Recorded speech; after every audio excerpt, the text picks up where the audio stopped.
ইন্নালিল্লাহ। একই সংবাদ পেলাম। আজকে নিউজটি দেখে রীতিমতো চোখ উল্টে কপালে উঠে গেছে। ইসরায়েলের চোখ পড়েছে বাংলাদেশের উপর। আজকে ইসরায়েলের এক রাষ্ট্রদূত বাংলাদেশকে নিয়ে যে মন্তব্য করেছে, আগামী দিনের জন্য একটা ভয়ঙ্কর অশনি সংকেত নিয়ে আসতেছে। দেখেন, ইসরায়েল এমন একটি জারজ রাষ্ট্র, তাদের সবসময় চোখ থাকে নিরস্ত্র নিরহ মুসলিমদের উপর, যেটা তারা গাজার উপর চালিয়ে আসছিল। লেবানন থেকে শুরু করে, সিরিয়া থেকে শুরু করে অনেক দেশের উপর তারা এই অত্যাচার চালাইছে মধ্যপ্রাচ্যে। এবার তাদের চোখ পড়েছে এশিয়া মহাদেশে মধ্যে পাকিস্তান এবং বাংলাদেশের উপর। আজকে বাংলাদেশের নিয়ে ইরানের রাষ্ট্রদূত, দুঃখিত, ইসরায়েলের ভারত নিযুক্ত রাষ্ট্রদূত, সে বলেছে বাংলাদেশে হামাসের তৎপরতা রয়েছে, নজরদারিতে রেখেছে ইসরায়েল। ভাইরে ভাই, এটা শুনে তো আমি একেবারে অবাক হয়ে গেছি। এই জন্য বলি, কারো গোলামি না করে নিজেদের সক্ষমতা তৈরি করা দরকার ছিল। দেখেন, গাজা বলেন তাদের হামাস আছে, এখন সেই হামাসের ভাইরাস মুসলিম দেশ হিসেবে, 90% মুসলিম দেশ হিসেবে বাংলাদেশও ঢুকানোর চেষ্টা করেছে। এদের লজ্জা নেই। ইরানের হাতে উদম কেলানি খাইছে, তবু এদের লজ্জা নেই। ইরানের সাথে তো বাপ ডাইকা সরে আসছে। দেখে শুনে মুসলিমদের উপর, নিরস্ত্র মুসলিমদের উপর এরা সবসময় বেছে নিতে পছন্দ করে।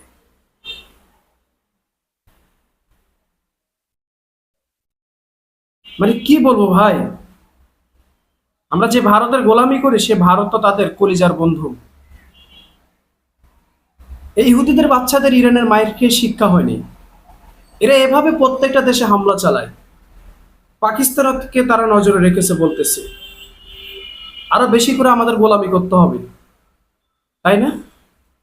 আজকে এই কথাটা কিন্তু খামখেয়ালি ভাবে বলে নাই এই জাউরা।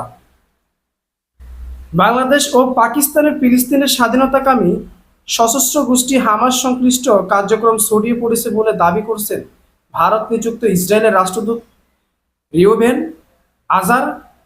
এই কুলাঙ্কার সে দাবি করতেছে, তার অভিযোগ 2023 সালে 7ই অক্টোবরের হামলার পর থেকে এই দুই দেশে হামাসের তৎপরতা নজরদারিতে রেখেছে ইসরায়েল। মধ্যপ্রাচ্যের বাহিরে হামাসের প্রভাব বিস্তারে আশঙ্কা প্রকাশ করে এই বিষয়ে উদ্বেগ জানিয়েছেন তিনি। মানে কেন যে আমাদের বাংলাদেশটা ইসরায়েলের পাশে হয় নাই, হলে ভালো হতো। আমাদের যে 18 কোটি জনগণ আছে, তো 90 লাখ মানুষের চিবায় খাইয়া ফেলাইতো। আমরা এত যাওরা, আমাদের দিকে নজর দিতে আসছ না। দুঃখের বিষয় হচ্ছে, ইসরায়েলের দূরত্ব বাংলাদেশ থেকে বেশি না, 1500 কিলোমিটার দূরে সম্ভবত। সংবাদ মাধ্যমে এনডিটিভির সিনিয়র এক্সিকিউটিভ এডিটর আদিত্য রাজ কৌশলকে দেওয়া এক সাক্ষাৎকারে এক কুলাঙ্গার বলতেছে, আজার আঞ্চলিক কূটনীতিতে পাকিস্তানের মধ্যস্থতাকারী ভূমিকা নিয়েও সন্দেহ প্রকাশ করেন এবং সেখানে বাংলাদেশকে টেনে আনেন। বলতেছে, কিছু দেশ শান্তি বলতে এমন একটি পরিস্থিতিকে বোঝে যেখানে ইসরায়েলের অস্তিত্বই থাকবে না। তার দাবি, শান্তি সম্পর্কে ইসরায়েলের ধারণা এই অঞ্চলের কিছু পক্ষের দৃষ্টিভঙ্গি সঙ্গে মৌলিকভাবে ভিন্ন। ঘটনা হচ্ছে, এই যে মাঝখান দিয়ে ইসরায়েল গাজার উপর হামলার প্রেক্ষিতে আমাদের মার্চ ফর গাজা নামে একটা বিশাল একটা রেভলিউশন হয়েছিল।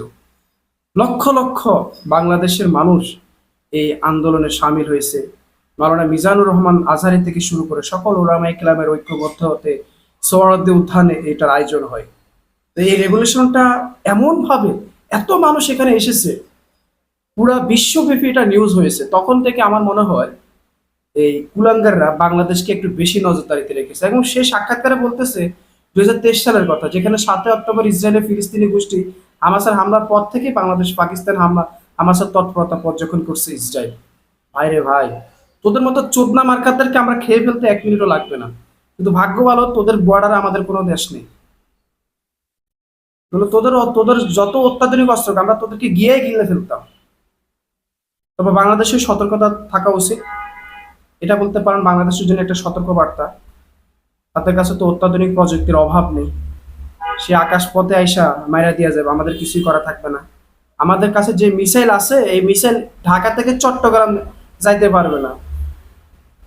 150-200 কিলোমিটারের মিসাইল, তা আবার কয়েকবার চাঁদা দেওয়া লাগবে। এই চাঁদাবাজার দেশটাকে ধ্বংস করছে। কুলাঙ্গার গুলা দেশের সম্পদ বাইরে লুটপাট করে ইহুদিদের রাষ্ট্রে গিয়া বসবাস করতেছে। এই টাকা বাইরের দেশে সামরিক খাতে খরচ করলে আজকে আমরা সামরিক শক্তিতে এক অনন্য পর্যায়ে থাকতাম। আমাদেরকে কেউ এভাবে কথা বলার সাহস পাইতো না, কলিজা ছিঁড়ে নিয়ে আসতাম। ভাই তোরা মানুষ হ ভাই, সামরিক খাতটাকে উন্নত কর।